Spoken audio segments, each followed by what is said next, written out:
Olá, muito boa noite para você que está acompanhando a programação do canal 16, está no ar o Câmara Saúde. E hoje nós vamos falar sobre a principal causa de mortes no Brasil, que são as doenças cardíacas. Aqui comigo no estúdio, o cardiologista Rogério Tumeleiro. Boa noite, seja muito bem-vindo. Boa noite, Paula. Muito obrigado pelo convite. Bom, por que as pessoas estão tendo problemas no coração, os problemas cardíacos, cardiovasculares, cada vez mais cedo? Na verdade, Paula, pelos fatores genéticos, principalmente, então nós temos a manifestação em pacientes mais jovens, em pessoas mais jovens. Mas um fator importante e que a gente se surpreende, mas como que alguém com 30 anos, 40 anos tem um diagnóstico de doença cardíaca, é porque hoje, na verdade, nós temos um acesso muito mais facilitado aos exames diagnósticos e assim a gente consegue detectar inicialmente a doença ou em fases bem mais precoces.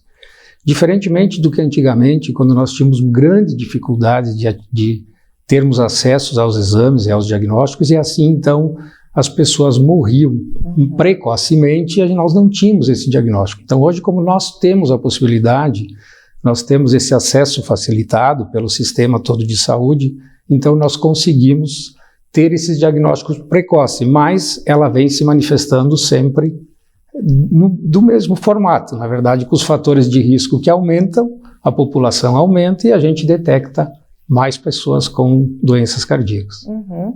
A herança genética, então, é um dos grandes fatores de risco, conforme o senhor está nos falando.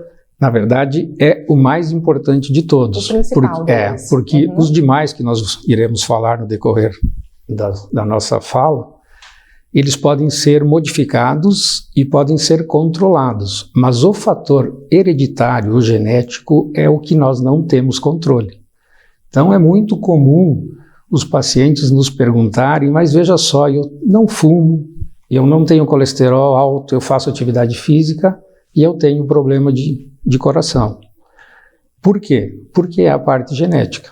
Então as pessoas ficam muito, mas olha, eu me cuidei e eu continuo tendo problemas. É justamente porque essa manifestação começa muito cedo. Então, para você ter uma ideia, do ponto de vista da formação dos entupimentos, como um exemplo, que é uma das causas de maior mortalidade, nós iniciamos a formação dessas placas com 1 ano, 2 anos de vida. E a partir daí, então, ela será mais intensa ou menos dependendo dessa carga genética. E aí nós somamos os fatores de risco, que é esses que nós podemos controlar. E aí, estas pessoas que já têm essa predisposição, né, precisam tomar que tipo de cuidado a mais, né? Porque, afinal de contas, já está ali. Então, o que elas devem fazer, quais são os cuidados que devem ter, ou algum sinal que precisa, então, reforçar a atenção? Uma pergunta muito importante. Por quê? Porque nós temos que observar em que momento, em que década da vida daquela família, daquelas pessoas, dos familiares, né, dos filhos, que os pais ou os irmãos ou algum tio teve a sua manifestação da doença. Então, é um parâmetro para que a gente possa, os demais familiares comecem a ter uma atenção diferenciada. Então, por exemplo, se eu tenho um evento familiar numa faixa de 60 aos 70 anos, que é o mais comum, que é o momento onde a doença se manifesta com a sua maior agressividade, os familiares devem ficar atentos a isso. Mas, aí voltando ao fator genético, a sua importância, aqueles que têm histórico de que alguém teve aos 40, 45, esse é um paciente, esses familiares devem ficar atentos muito cedo, porque pode ser que ela já está se manifestando neles também nesse período, nessa década dos demais. Então, o fator do tempo em que os familiares foram acometidos é o fator importante como sinal de alerta. Aí isso é detectado com exames de rotina, com consultas periódicas, como acompanha? Também bastante complexo porque são muitos exames, mas de qualquer forma, Nesse momento onde você tem um fator genético muito assim determinado e já identificado, então se faz exames um pouco mais complexos do ponto de vista de detecção. Diferente daquela avaliação normal, que você faz os exames laboratoriais, alguns exames de imagem mais simples, nesses pacientes a gente faz esses exames um pouco mais específicos, né, que são exames de imagem, porém exames que você consegue ter uma definição bem maior em relação aos demais, que você não faria isso. Por exemplo, se você avalia um paciente onde não tem um histórico genético, é uma avaliação de rotina, você vai se ater a exames menos específicos, mais gerais, para que você tenha apenas uma avaliação de rotina. Nesses familiares onde você tem história genética, então, esses exames são bem mais específicos. Bom, o doutor já falou também alguns outros fatores, como sedentarismo, né, alimentação, pessoas que fumam, devem também, né, se preocupar além da conta. Muito, muito, porque, na verdade, como nós comentamos no início, o genético nós não conseguimos mudar. Então, o sedentarismo, o tabagismo, né, o cigarro, a hipertensão descontrolada, a obesidade, isso são fatores, o diabetes, que são fatores muito importantes, são os fatores que fazem com que essa doença se torne mais agressiva, que talvez ela se manifestaria aos 70, 75, 80 anos, ela vai se manifestar aos 50, aos 55. Então, esses fatores de riscos todos são modificáveis e são os que nós conseguimos, de alguma forma, reduzir a evolução da doença. Então, o sedentarismo é importantíssimo, a inibição dele, ou seja, fazer atividade física, fazer o controle adequado do diabetes, isso é muito importante, perda de peso e o cigarro. O cigarro deve ser banido, inclusive os novos, os eletrônicos, assim, conhecidos. As pessoas têm uma falsa ideia de que isso não provoca nenhum problema, provoca exatamente como os demais, então também deve ser evitado. Até porque a gente ainda não conhece quais são os malefícios, porque surgiram, né, há menos tempo. Doutor, mas assim, a pessoa está assistindo o programa, está assistindo o Câmara Saúde e diz, estou cansada de ouvir que tem que fazer exercício físico, porque todo mundo diz que o exercício físico, que essa prática assim é importante para a nossa saúde, principalmente para o coração, né? Então, gostaria que o senhor trouxesse alguma sugestão, alguma modalidade para que quem já está tendo algum problema ou quem tem familiares que têm algum problema cardíaco, o que pode fazer para se mexer um pouquinho, né, sem sobrecarregar, claro, um pouco da sua rotina, do seu dia a dia? Isso também é muito importante, Paula, porque as pessoas têm ideia que precisam ir para uma academia, fazer atividade física. Exato. E ficarem lá 1 hora, 2 horas, etc. Não. Pelo contrário, a orientação você deve fazer como rotina intervalos que não precisam ser prolongados, intervalos curtos, 30 minutos, 40 minutos, sem a intensidade de um atleta, que também isso não é recomendado para atividade física, para você não ser sedentário, para melhoria das condições cardiovasculares. E hoje o que se sabe é que a partir do 3º dia seguido que façamos atividade física, começamos a ter uma liberação de uma substância que é fundamental dentro das nossas artérias, das nossas coronárias e de todo o sistema circulatório do corpo, aonde essa substância é que faz com que melhore e reduza o efeito da formação das placas, dos entupimentos. Então, para ver a importância, não é necessário você fazer 1h30, 2 vezes por semana. O ideal é que você faça 30, 40 minutos de 3 a 5 vezes por semana. O mínimo são 3 vezes. O ideal é que se fosse todo dia. Mas o número, assim, um número mágico do ponto de vista de resultado, de benefício, são de 5 vezes durante a semana. Certo. E da mesma forma a alimentação, né? A alimentação hoje, nós temos tantas opções que são mais fáceis de preparar, porém, ali contém muitos componentes que não são benéficos para a nossa saúde. Qual seria a abordagem mais adequada, a dieta mais adequada para quem está precisando, então, cuidar da saúde do coração? A primeira preocupação de todos deve ser a redução do sal. O sal é importantíssimo, o sal tem um efeito maléfico, assim, do ponto de vista cardiovascular ao longo do tempo. E na redução, quando nós conseguimos reduzir a quantidade de sal, o benefício é muito importante, porque nós reduzimos a pressão, reduzimos o sofrimento do coração, do sistema circulatório, e isso traz o benefício do ponto de vista de saúde a longo prazo. A outra preocupação são com as gorduras, né? Tem N dúvidas sobre que tipos de gordura, qual gordura que é melhor, qual que não é. Qual que é a maior preocupação? A preocupação são dos alimentos que são utilizados para fritura, que são feitos através de fritura. Isso provoca um dano dentro do sistema circulatório muito importante. Então, primeira coisa, evitar todos os tipos de frituras.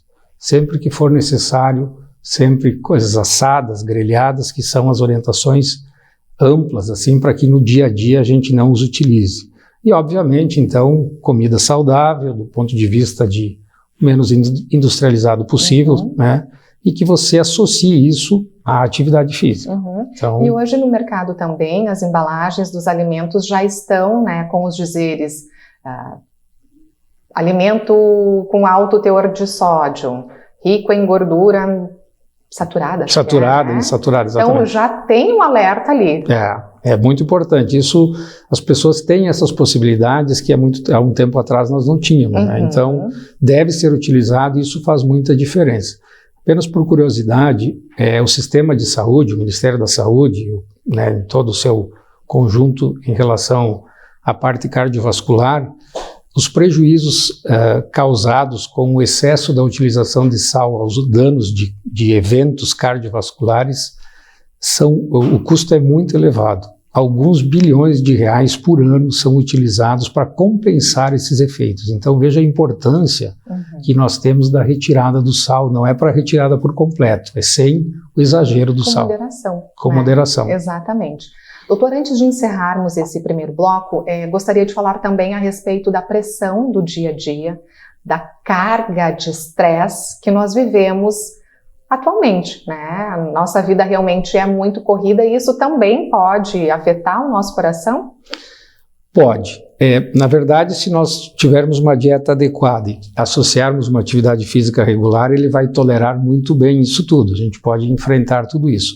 Mas a gente sabe que existem o que nós chamamos de gatilhos. Então, por exemplo, voltando a falar em relação a entupimentos, né, que é uma das doenças e é a que mais nos preocupa.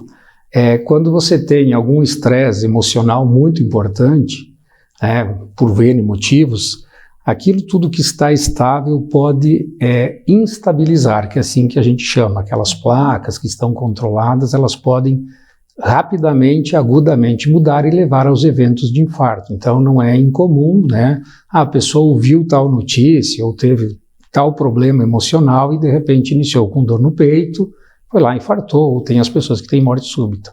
A título de curiosidade, felizmente nós não temos aqui, mas por exemplo um dos fatores, um dos gatilhos são terremotos. As pessoas ficam tão assustadas, é tão imprevisível o que pode acontecer que isso leva a descompensação aguda e eventos cardiovasculares. Apenas como um exemplo de como o estresse é importante, ele pode causar esses problemas. Então, para que a gente consiga tolerá-los de uma forma com uma certa tranquilidade, evitarmos os fatores de risco, perder peso, atividade física, controle da pressão, e aí assim a gente consegue tolerar melhor isso tudo. A gente está falando desses fatores de risco para que as pessoas que estão assistindo o Câmara Saúde também se conscientizem, porque afinal de contas, como eu disse na abertura do programa, as doenças cardíacas são as principais causas de morte hoje no Brasil e que podem sim receber uma atenção, podem, dentro do possível, serem evitadas, né, doutor? Sim, sem dúvida. Na verdade, isso é importante porque a Sociedade Brasileira de Cardiologia, nossa sociedade, anualmente, assim como outras sociedades nas suas áreas, a gente faz campanhas para que você tenha essas orientações da redução dos fatores de risco, do controle da hipertensão, do controle do diabetes, evitar o sedentarismo e o tabagismo, para que a gente consiga, então, reduzir. Isso traz benefícios, sim, sem dúvida nenhuma, são muito importantes, por isso que existem todos esses programas nacionais para que as pessoas se conscientizem da importância, assim como essa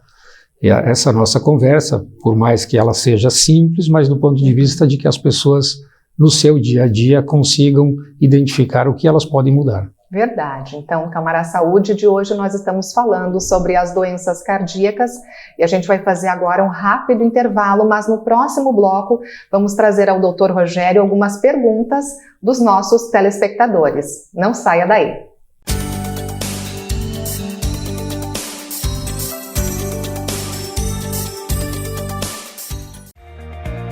O que é importante para você é importante para a Câmara. A Câmara de Vereadores tem compromisso com a comunidade e transparência na gestão. Por isso, debater as necessidades da comunidade faz o trabalho do Legislativo ter muito mais resultados para você. Com participação, as mudanças acontecem e os investimentos geram mais desenvolvimento e garantem um futuro melhor para a nossa cidade. Câmara de Vereadores de Passo Fundo, a casa dos grandes debates.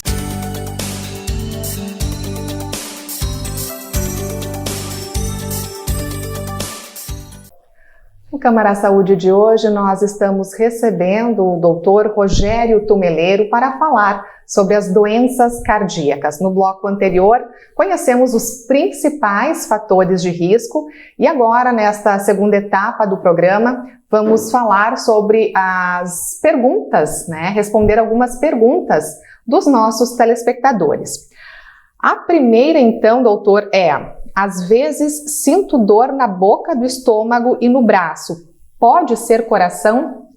Pode. E é uma das causas de morte mais frequente, onde as pessoas, os pacientes, muitas vezes interpretam que isso é apenas um problema do estômago e, na verdade, é uma manifestação do infarto que está iniciando. Então, sempre uma orientação importante, e as pessoas têm a ideia de que o coração alguns que não dói, ou que só dói do lado esquerdo. Não, ele dói por uma formação nossa, do nosso corpo. Nós temos essas dores em vários locais. Então, da boca do estômago, assim dito, até a mandíbula, em qualquer um desses locais, na frente do tórax, nas costas, nos ombros, tanto direito e esquerdo, nós podemos ter manifestação de infarto, sim, dor anginosa, como assim nós chamamos a dor do coração. Ela não necessariamente precisa ser do lado esquerdo, no braço esquerdo e não nos outros locais. E tem que lembrar também que as pessoas podem se automedicar tendo essas dores e pode sim a dor melhorar com a medicação e aí então deixar de procurar uma ajuda ou investigar e acabar tendo infarto do mesmo jeito, porque a manifestação inicial era do coração. Agrava o quadro. Isso. Caminho e sinto muita falta de ar. Seria problema no coração? É um dos problemas no coração. Então nós temos que sempre nisso investigar também a parte pulmonar, né? Mas a falta de ar pode ser uma das manifestações de problemas de enfraquecimento do coração, de problemas de entupimento das artérias, né, de cicatrizes do músculo do coração e dos problemas das válvulas do coração. Então pode sim. As pessoas também têm uma ideia de que o coração, se não for dor, não é dele. Não, o cansaço, a falta de ar também é uma das manifestações de um problema no coração. Falando nisso, o coração dói? Porque muitas vezes as pessoas sentem uma dor, dizem, ai, que dor no meu coração. E aí, será que a pessoa realmente pode estar infartando? Sim, o coração dói e é considerado uma das piores dores, se é assim que a gente pode dizer, dentro da classificação de dores. é uma das angustiantes, os pacientes que tiveram isso relatam muito bem. Além da dor, o paciente relata uma sensação de morte muito intensa. Então é uma dor muito importante, só que ela tem vários níveis, né? Alguns é de importante, outros são manifestações fugazes, manifestações que se somam a outros sintomas, como por exemplo, suar frio, ter náusea, né? Então isso tudo pode fazer parte do mesmo conjunto. São reflexos que são ativados no organismo para tentar compensar aquele problema que está acontecendo da falta de circulação aguda no coração. Então, sim, é importante. Nós estamos fazendo algumas perguntas que recebemos dos nossos telespectadores, porém não estamos identificando, né, obviamente, as pessoas, para manter, claro, preservada a identidade. Tomo AS todos os dias e tenho que extrair um dente. Tem perigo? Pode extrair o dente. Sempre há uma preocupação com isso e deve sempre ser relatado ao dentista, sempre ser relatado ao médico, mas como regra é bastante seguro sim fazer o procedimento com AS. Obviamente tem que lembrar que muitos pacientes associam outras medicações, então aí que afinam o sangue também, né, que alteram a coagulação. Então aí precisa ser informado para saber quais que precisam ser suspensos, mas como regra o AS é seguro para que faça uma extração dentária. Doutor Rogério, o que eu sinto antes de ter um infarte? Dor no peito e falta de ar são apenas 2 sintomas, né? O que mais que a pessoa sente? Como comentei anteriormente, um dos outros sintomas é náusea, outro é suar frio, muitas vezes dores nas costas, né? Onde o paciente começa a ter uma dor na frente, no peito, depois ela irradia para as costas, e as pessoas podem ter, então, perda de consciência, né, simplesmente perde a consciência porque a pressão cai muito, e isso acaba são dos sintomas outros que que corroboram o evento do infarto. Então, é um problema tanto a pressão muito alta quanto a pressão muito baixa, nesse caso. Também. Vezes o que a gente ouve não, tu só tem que se preocupar se a tua pressão for alta, mas se for baixa não tem problema. Então tem problema também. Nesse momento do infarto significa que quando a pressão cai, significa que o sofrimento do coração é muito importante. Então é um sinal de alerta, um sinal de gravidade, né? E algumas vezes ele se manifesta com pressão alta. A pessoa está com pressão muito, tem a dor é um reflexo para que a pressão aumente ou para que ela caia. Depende da resposta de cada um e da gravidade desse infarto, porque nós temos vários níveis de infarto, né, de gravidade.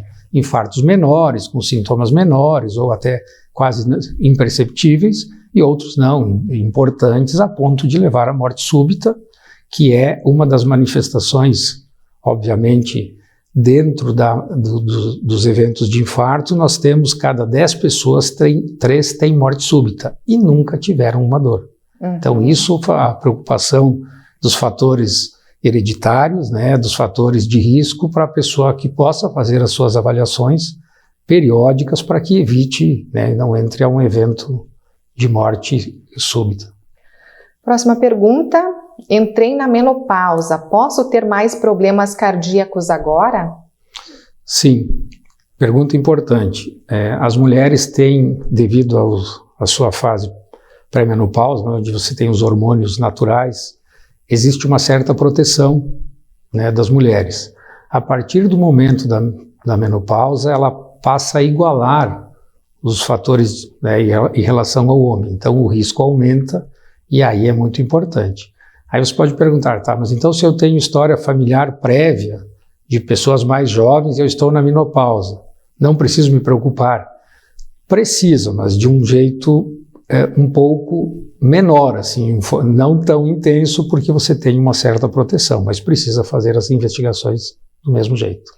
A gente também deixa aqui um alerta, né, uma dica para que em qualquer dúvida, qualquer sintoma, busque atendimento, consulte o seu cardiologista de confiança, o cardiologista da família, o médico da unidade de saúde, enfim, sempre é bom a gente averiguar, né, o problema do que ficar fazendo a automedicação em casa, esperando que aquilo passe e que depois o quadro possa, sim, ser agravado.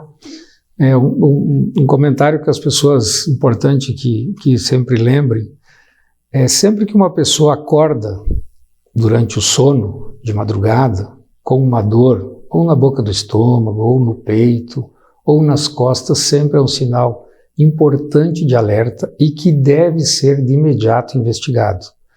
Porque as pessoas ficam aguardando o dia seguinte, algumas levantam para dar uma caminhada e respirar melhor, porque estão tendo uma certa dificuldade de falta de ar, e isso pode ser a manifestação de um infarto. E nesse esforço de sair, de andar, você pode acelerar esse processo de um risco de uma arritmia grave e, eventualmente, de uma parada cardíaca. Então, isso é uma orientação de quando os pacientes, a pessoa sentir ou acordar ou chamar, né, o companheiro ou companheira que está sentindo aquilo deve ser de imediato levado a uma unidade básica de saúde, a uma emergência, e não aguardar para então ver se alguns dias irá fazer uma investigação. Uhum. Doutor, para a gente se encaminhar já para o encerramento do programa, afinal de contas, o tempo voa, né, quando a gente tem assunto e quando temos conteúdo de bastante interesse. Com relação a medicamentos, nós falamos, claro, dos exames de rotina, né, para fazer esse acompanhamento, mas os medicamentos, hoje também eles podem contribuir, né, para um estilo de vida dentro do possível melhor, né? Não é porque há algum problema que pode, sim, então ficar receoso constantemente, mas a medicação pode ajudar nisso. Sem dúvida, hoje em dia as medicações evoluíram muito, né, cada vez mais para todas as doenças, mas para as doenças do coração, elas são muito importantes e uma parte importantíssima do tratamento. Os medicamentos devem ser mantidos conforme a orientação médica, conforme a prescrição. Sempre é preciso dar um retorno, porque muitas vezes os pacientes recebem uma receita do medicamento, começam a ter algum efeito colateral e muitas vezes não informam, né, o seu médico. Precisam sempre informá-los para que ele possa ajustar, muitas vezes são detalhes de dose, mas os medicamentos sim protegem e são muito importantes. Eles não podem ser suspensos sem orientação médica, e você pode ter uma qualidade de vida, e deve ter, e é para isso que a cardiologia evoluiu tanto em todos os sentidos no seu tratamento, para que as pessoas tenham qualidade de vida. Tem a doença, ela é tratável, ela é controlável, né? Muitas delas não se tem cura, mas se tem controle, desde que adequadamente com o medicamento e com o estilo de vida modificado. Para a gente, então, encerrar o programa, se pudesse deixar um conselho, né, a quem nos assiste, qual seria? O conselho é que sempre lembrem que qualquer sintoma no tórax, né, ou seja, no peito, nas costas, nos ombros, nos braços, podem estar relacionados ao coração. Obviamente, não é para sair correndo toda hora, com exceção desses eventos que são mais intensos e que começam a dar os sintomas, mas que não deixem para que faça uma avaliação sem um tempo determinado, para que isso não passe o tempo adequado e aí sim se tem um infarto ou uma sequela no coração, aonde mudará todo o prognóstico, todo o tempo de vida. Ok, então, doutor, obrigada pelas informações, obrigada pelo tempo também disponibilizado. Afinal de contas, eu sempre ressalto que a agenda de médico é bem competida, né? Então... Não, muito obrigado, eu que agradeço e muito obrigado pelo convite. A gente falou então sobre as doenças cardíacas no Câmara Saúde de hoje com o doutor Rogério Tumeleiro. Obrigada também a você que acompanhou o nosso programa e logo após o bloco de intervalos, nós temos mais programação e entrevistas aqui no canal 16.